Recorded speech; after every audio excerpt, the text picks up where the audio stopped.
Hi, I'm Rose with the Redeemed Roadrunners RV Life channel. Thanks for clicking on our video. We are new to YouTube, but we're not new to traveling. We've been traveling for 9 years all around the country in our RV, but we're just starting a YouTube channel now. I know it's a little backwards, but what can I say? In 2018, we were going through Kentucky, and we decided to stop in Corbin and visit what we thought was the original KFC.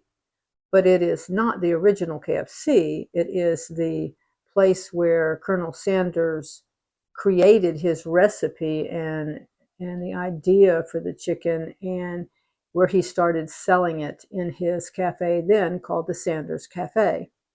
I didn't do much videoing then, but I sure took a lot of pictures.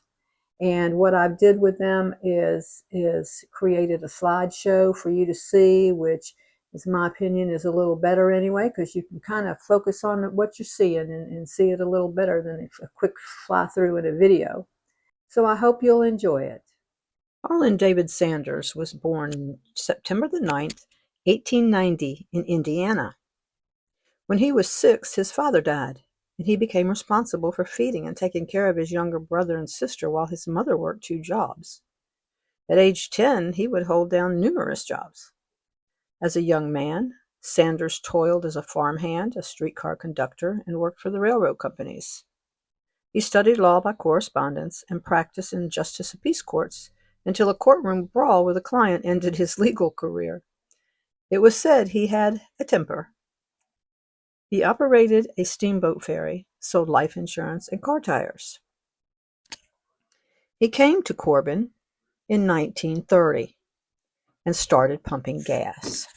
Sanders enjoyed cooking and started selling meals to tourists. In 1932, he bought a small restaurant across the street, which is better seen here in this 1940 model. Here is where Sanders began the part of his life that would bring him fame. His food was liked, and his career as a restaurateur began. At the Sanders Cafe, he continually experimented with new recipes and cooking methods on chicken until he perfected the recipe of 11 herbs and spices in 1939. You would think that he started selling chicken, but chicken wasn't the first thing that got the tourists and locals' attention. It was breakfast. He served large portions of country ham, biscuits, red-eye gravy, fried eggs, and grits.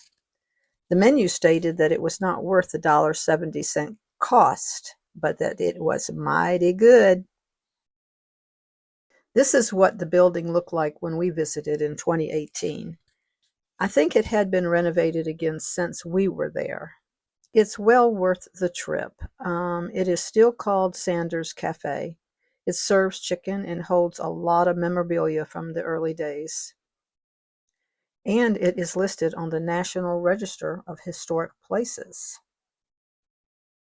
When you enter, you can go to the counter and order your chicken. They have little tables you can sit at, and you can even sit on the bench with the statue of the colonel at your right back there in the right-hand corner and have your picture taken with him, which I did. This is the original cash register in his first cafe. The kitchen equipment are replicas. The office furniture are replicas too. My guess is this is a jukebox since it's Wurlitzer. I don't know, I wasn't around in those days. You don't see these in stores anymore. Old cigarette machine. This is a replica of what the motel rooms looked like. But the dining room furniture here is original.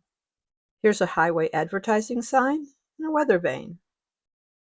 In 1935, Sanders was given the title Colonel by then-Governor Ruby LaFoon in recognition of his contribution to the state's cuisine. This is before he perfected the KFC recipe, so he must have been a really good cook anyway. He didn't adopt this persona for about 14 years, though. When he did, he got himself a white suit, a string tie, and grew a mustache and goatee to become the person that we recognize as Colonel Sanders today. In 1951, Sanders even ran for senator. In 1956, Plans were announced for a new highway to bypass Corbin. The road he was on was the main route from Florida from the north, and he got a lot of business from the tourists. Threatened with traffic loss, Sanders sold the restaurant, paid off his debt, and at the age of 66 started traveling around America selling his seasoning and his recipe to other restaurants. All he had was $105, the amount of his Social Security check. He traveled to restaurants, cooked his chicken for the owner, selling them a concept franchise model based on his product, the recipe, and the cooking system, which included this cooking clock that Sanders developed himself. One was placed in every store. The cost? 1 nickel per chicken, sealed with a handshake and good faith. He told the restaurants, just pay me out of the profits when you get the money. In many cases, the restaurant would keep their own name and sell the chicken as a KFC added product. At the end of 7 years, he was a millionaire with over 1,000 outlets throughout the United States. The first actual KFC franchise was in Salt Lake City, Utah. His success in this became the world's largest commercial food service system and made KFC a household name around the world. In 1964, he sold his share in the U.S. company for $2 million, remaining in control of operations in Canada. He also got a lifetime annual stipend of $40,000, later to increase to $75,000 to remain the brand's ambassador. He later regretted selling too early. Just 7 years after he sold, KFC was sold to Hubline for $285 million. Later taken over by R.J. Reynolds, who sold to PepsiCo and is now owned by Yum Brands. In 1968, he would open a restaurant in his wife's name in Shelbyville, Kentucky, first calling it the Colonel's Lady, until he was sued by KFC. So they ended up calling it Claudia Sanders' Dinner House, where they would offer Southern food and hospitality. In 1969, KFC was listed on the New York Stock Exchange, and the Colonel purchased the first 100 shares. Throughout the 70s, still the ambassador of KFC, the Colonel would travel 200,000 miles a year visiting KFC locations. He hated what they had become. Remember earlier I said he was known for his temper? Well, he was quite vocal about criticizing the restaurants for the low quality of the food, calling the gravy sludge that ain't fitting enough for my dog. He's even thrown the food on the floor. And the chicken, no more than a fried dough ball stuck on some chicken, he said. His open disdain for alterations made to his recipe got him sued by KFC in 1978 when he called the food pure wallpaper paste. That one was eventually thrown out of court. Colonel Sanders' original recipe of 11 herbs and spices is the second biggest secret of the food industry, second only to Coca-Cola. A copy of the recipe signed by Sanders is held inside of a safe inside a vault in KFC's Louisville headquarters, which I read the other day. I think that's moving out of Kentucky. To remain secrecy, half of it was produced by Griffith Industries, then given to McCormick, who added the second half. If you're ever near Corbin, Kentucky, stop by Sanders Cafe. This is not the first KFC, but it is where KFC got its start, because that's where he developed the spices. And it's worth the stop. There is so much more memorabilia there that I have in this video.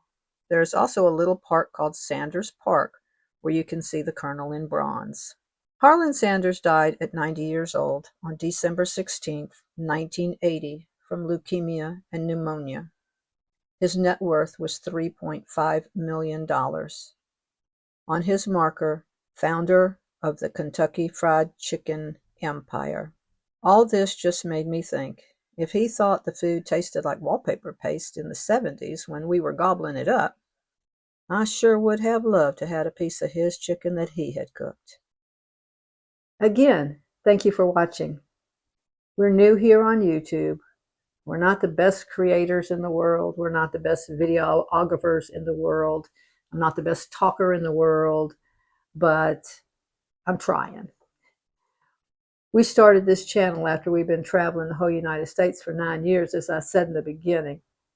But that's just to say we have so much to share from the past 9 years, plus what we're going to share as soon as we hit the road in 2026. So there's a lot more to come. Next week, we'll be posting Homer, Alaska. We hope you'll hop on board with us, hit subscribe, and as I say, keep on keeping up with us. Bye now.